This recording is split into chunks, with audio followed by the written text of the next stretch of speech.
The Smoky Mountains are a place of beauty, where the trees stretch endlessly and the mist clings to the valleys like a ghostly blanket. But beauty can be deceiving. Beneath the serene surface lies a darkness that doesn't sleep, a darkness that waits. It was late October when 5 friends, Dave, Sarah, Mike, Jenna, and Chris, decided to go camping.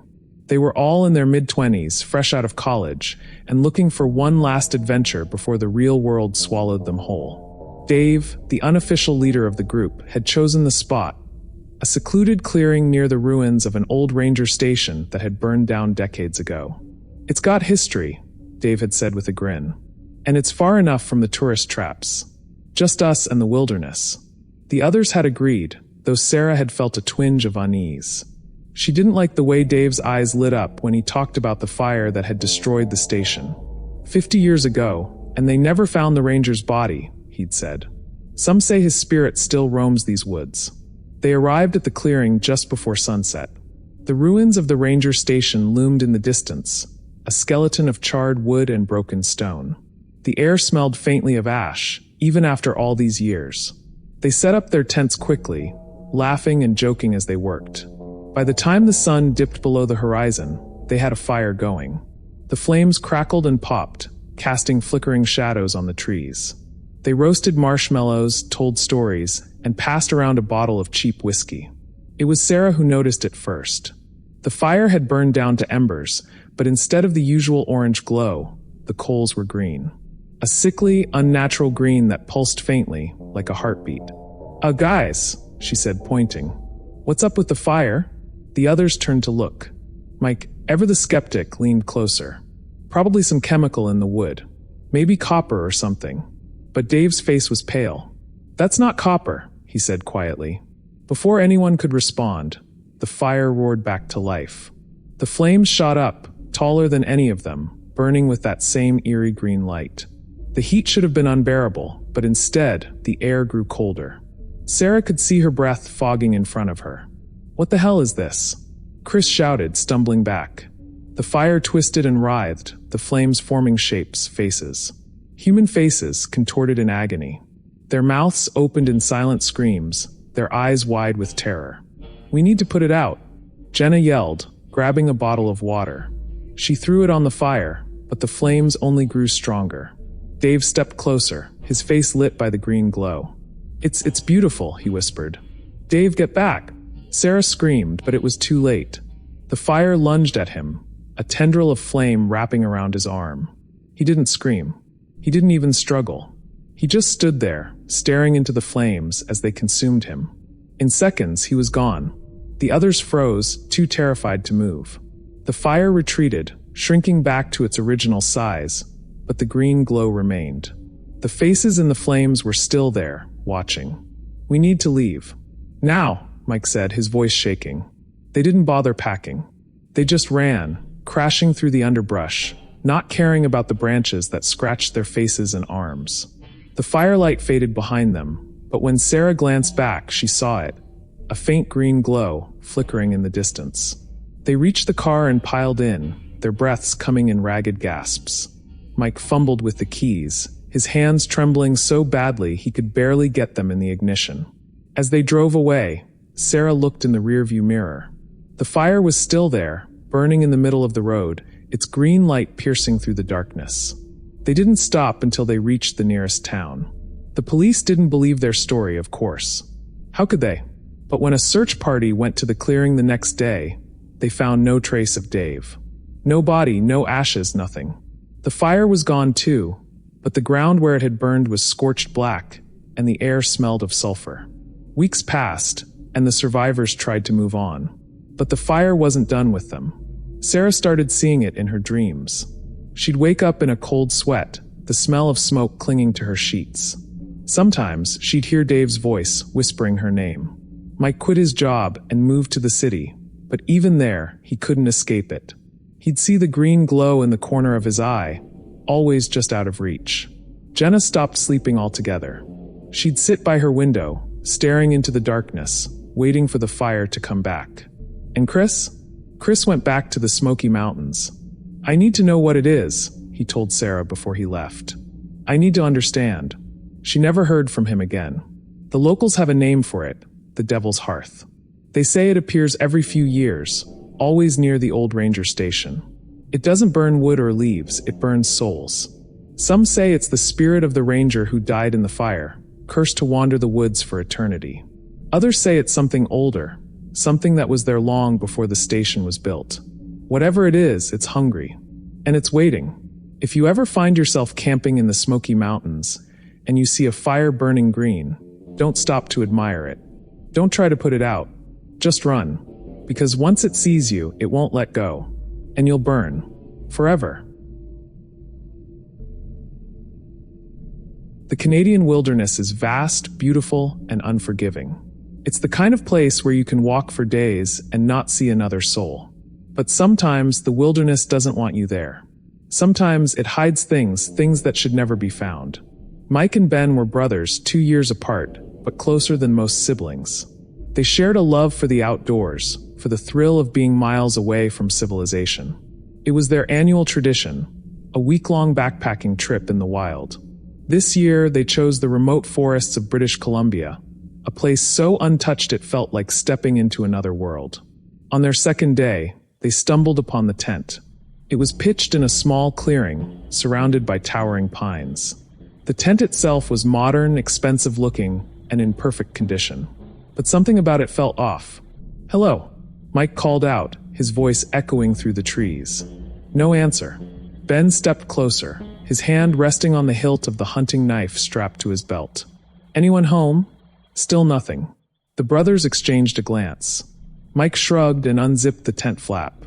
Inside, everything was meticulously arranged. A sleeping bag was rolled out, a backpack leaned against one wall, and a small camping stove sat in the corner. On top of the sleeping bag was a book, a worn copy of Walden by Henry David Thoreau, open to a random page. "Weird," Ben muttered. "It's like someone just stepped out." Mike picked up the book and flipped through it. The pages were dog-eared, and there were notes scribbled in the margins. Most of them were illegible, but one phrase stood out. "Silence is safety." "Let's get out of here," Ben said, his voice tense. "This is giving me the creeps." They left the tent as they found it and continued their hike, but the image of that perfect, silent campsite stayed with them. That night, they set up their own camp a few miles away. The fire crackled, and the stars were bright, but the brothers couldn't shake the unease that had settled over them. "You think someone's out there?" Ben asked, poking the fire with a stick. "Doubt it," Mike replied. "Probably just some weirdo who likes to camp alone." But deep down, neither of them believed that. Around midnight, Mike woke to the sound of footsteps. At first, he thought it was Ben, but when he opened his eyes, he saw his brother still asleep in his sleeping bag. The footsteps were outside, circling the tent. "Ben," Mike whispered, shaking his brother awake. "Do you hear that?" Ben sat up, his eyes wide. The footsteps were slow, deliberate, crunching on the dry leaves outside. Mike grabbed his flashlight and unzipped the tent flap. The beam of light cut through the darkness, illuminating the figure standing just a few feet away. It was the silent camper. He was tall and thin, his skin pale as moonlight. His eyes were black like two voids, and his mouth was sewn shut with thick, crude stitches. The thread was dark, almost black, and looked like it had been there for years. The camper didn't move. He just stood there, staring at them with those empty eyes. Mike's breath caught in his throat. "What the hell?" Ben didn't wait. He grabbed his backpack and bolted, shouting for Mike to follow. Mike hesitated for a split second, his eyes locked with the camper's, before turning and running after his brother. They didn't stop until they reached their car, miles away. They drove through the night, not speaking, not stopping, until they reached the nearest town. The authorities didn't believe their story, of course, but they sent a search party to the area anyway. The tent was still there, just as Mike and Ben had described it, but the silent camper was gone. The search party found no trace of him, no footprints, no signs of life. The brothers tried to put the incident behind them. They went back to their lives, back to work, back to normalcy. But the memory of the silent camper lingered, like a shadow they couldn't shake. 5 years later, Mike received a package in the mail. It was a small, unmarked box with no return address. Inside was the book from the tent, Walden. It was open to the same page Mike had seen all those years ago. Written in the margin, in the same messy handwriting, were 2 words. "You're next." Mike's blood ran cold. He flipped through the book, his hands trembling, and found more notes scribbled in the margins. Most of them were incoherent, but one phrase stood out. "Silence is safety, but silence is also death." That night, Mike heard the footsteps again. They started outside his house, slow and deliberate, circling the building. He grabbed his phone and called Ben, but the line was dead. The footsteps grew louder, closer, until they were right outside his bedroom window. Mike didn't look. He couldn't. He just sat there, clutching the book, as the footsteps faded into silence. The next morning, Ben found Mike's house empty. The door was wide open, the book lying on the floor. Mike was never seen again. The silent camper is still out there, somewhere in the wilderness. He doesn't speak, doesn't make a sound. But if you listen closely, you might hear his footsteps. And if you do, don't look. Just run. Because silence isn't safety. Silence is death. The Arizona desert is a place of extremes. The sun burns relentlessly during the day, and the nights are so cold they seep into your bones. But it's not just the weather that makes the desert dangerous. It's the things that hide beneath the surface, things that shouldn't exist. The Carter family had been planning this trip for months. Tom and Linda, both in their late 30s, wanted to give their kids, Timmy and Emily, a taste of adventure. They packed their SUV with tents, sleeping bags, and enough supplies to last a week. Their destination was a remote stretch of desert, far from the tourist traps and crowded campsites. It was Timmy who found the hole. The family had set up camp near a cluster of jagged rocks, their tents pitched in the shadow of a towering mesa. While Tom and Linda unpacked, the kids ran off to explore. Timmy, always the curious one, was the first to spot it. "Dad, Mom, come look at this," he shouted, his voice echoing across the barren landscape. Tom and Linda hurried over, Emily trailing behind. The hole was perfectly round, about 3 feet wide, and so deep they couldn't see the bottom. The edges were smooth, as if they'd been carved by some unnatural force. "What do you think it is?" Linda asked, peering into the darkness. Tom shrugged. "Probably an old mine shaft or something. We should stay away from it." But Timmy was fascinated.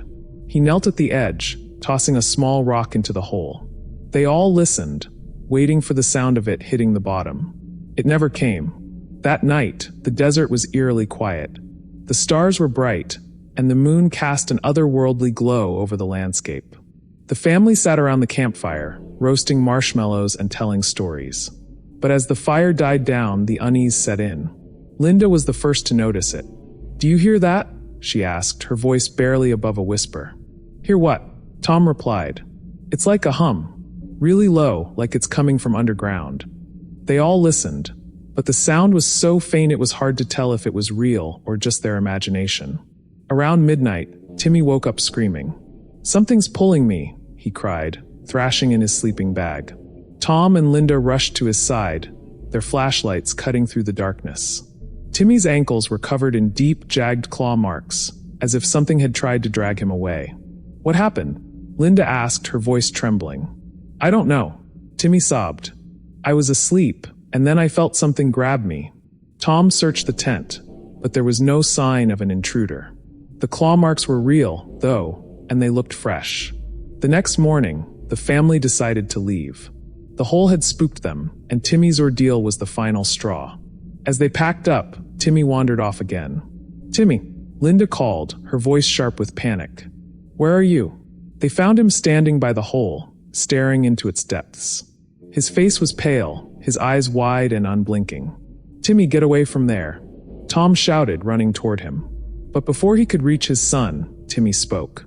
"It's calling me," he whispered. And then he jumped. Tom lunged forward, grabbing at thin air as Timmy disappeared into the hole. He screamed his son's name, but there was no answer, just silence. The Carters called for help, but when the rescuers arrived, they couldn't find the hole. It was gone, as if it had never existed. "Are you sure this is the right spot?" one of the rescuers asked, scanning the area with a flashlight. "I'm sure," Tom replied, his voice breaking. "It was right here." They searched for hours, but there was no trace of Timmy or the hole. Months passed, and the Carters tried to move on. but the desert had left its mark on them. Linda stopped sleeping, haunted by the sound of Timmy's voice. Tom became obsessed with finding answers, spending hours researching sinkholes, underground caves, and unexplained disappearances. Then one night Linda's phone buzzed. It was a voicemail. Her hands shook as she played it. The voice on the other end was faint, distorted, but unmistakable. "Mom, Dad, I'm still falling." The Carters never went back to the desert. But sometimes late at night, they hear the hum, low and steady like a heartbeat. And they wonder if the hole is still out there, waiting for its next victim. The Adirondacks are a place of raw, untamed beauty. The forests are dense, the air is crisp, and the lakes are so still they look like sheets of glass. But beauty can be a mask, hiding something far darker beneath the surface. Mirror Lake, tucked deep in the wilderness, is one such place. Its waters are crystal clear, its reflections perfect, too perfect. Locals avoid it, whispering stories of disappearances and strange happenings. But Anna and Ryan, a young couple looking for a romantic getaway, didn't know any of that. They arrived at Mirror Lake on a Friday afternoon, their car packed with camping gear and enough supplies for a long weekend. The lake was breathtaking, its surface so still it mirrored the sky and surrounding trees with eerie precision. "This place is incredible," Anna said, stepping out of the car and taking a deep breath of the pine-scented air. Ryan grinned, slinging a backpack over his shoulder. "Told you it'd be worth the drive." They set up their tent near the water's edge, the sound of rustling leaves and chirping birds filling the air. As the sun dipped below the horizon, the lake transformed into a mirror, reflecting the stars and the moon in perfect detail. But as night fell, the atmosphere shifted. Anna woke up suddenly, her heart racing. The tent was dark, the only sound the faint rustling of leaves outside. She reached for Ryan, but his side of the sleeping bag was empty. "Ryan," she whispered, sitting up. No answer. She grabbed her flashlight and unzipped the tent flap, the beam of light cutting through the darkness.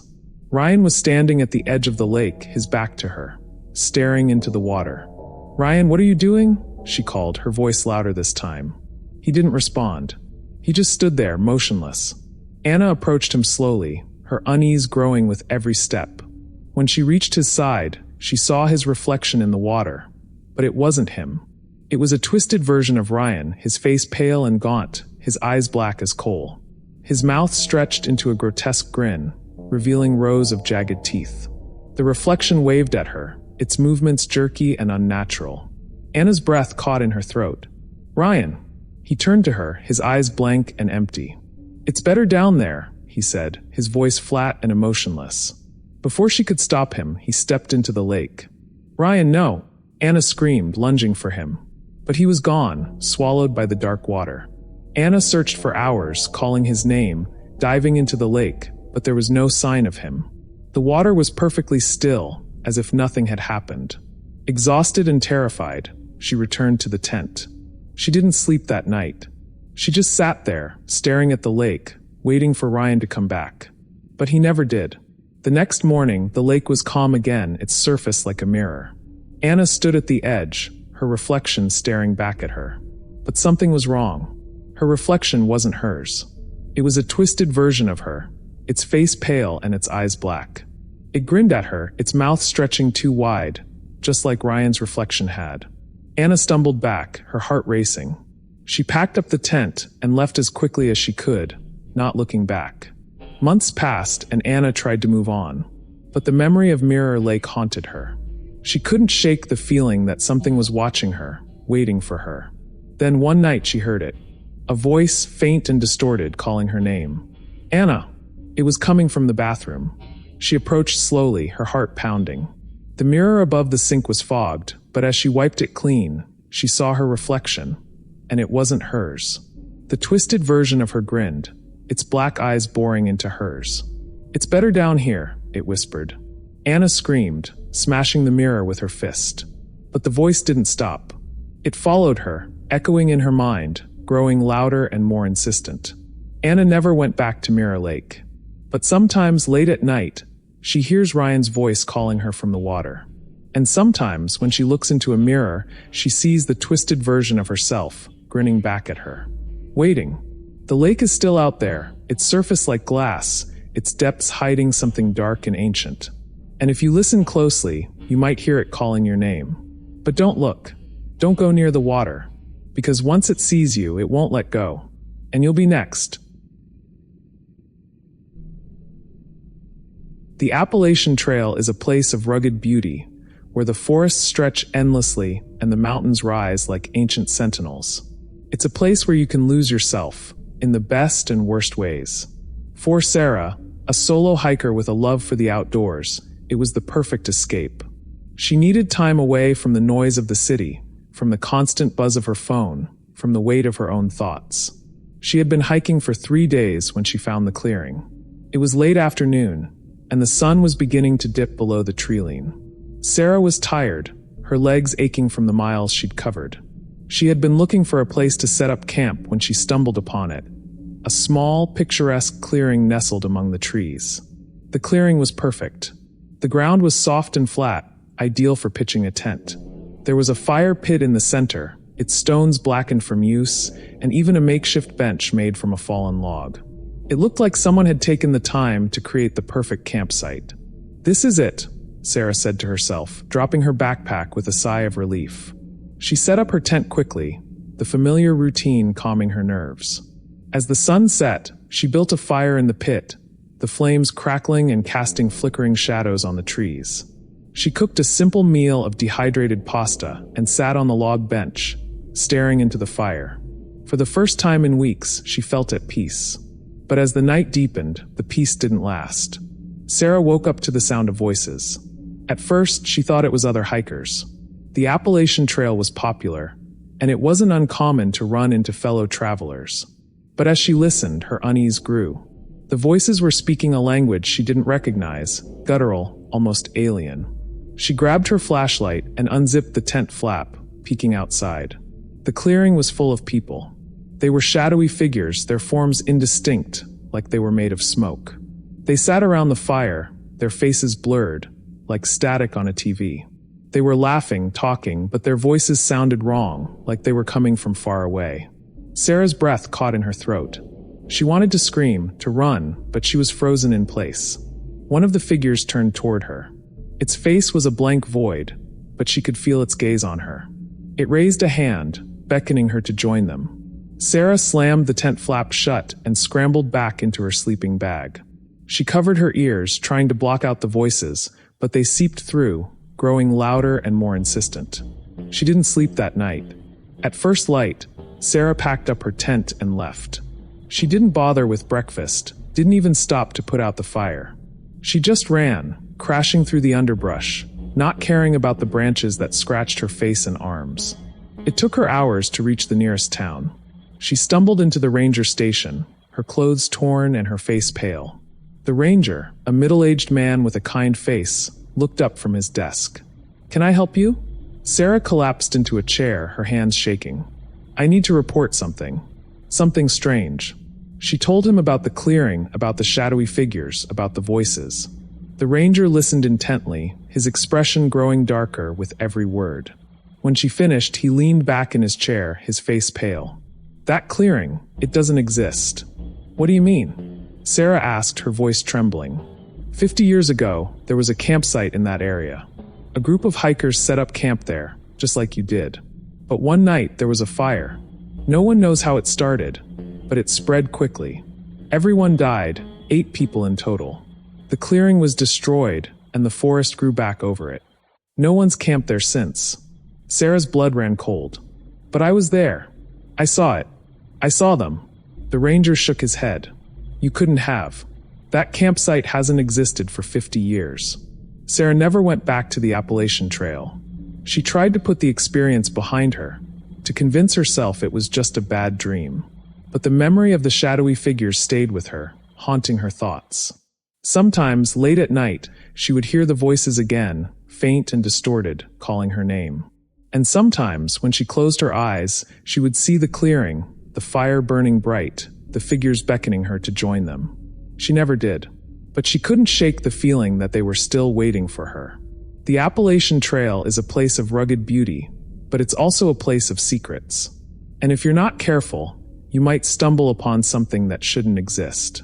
Something that's waiting for you.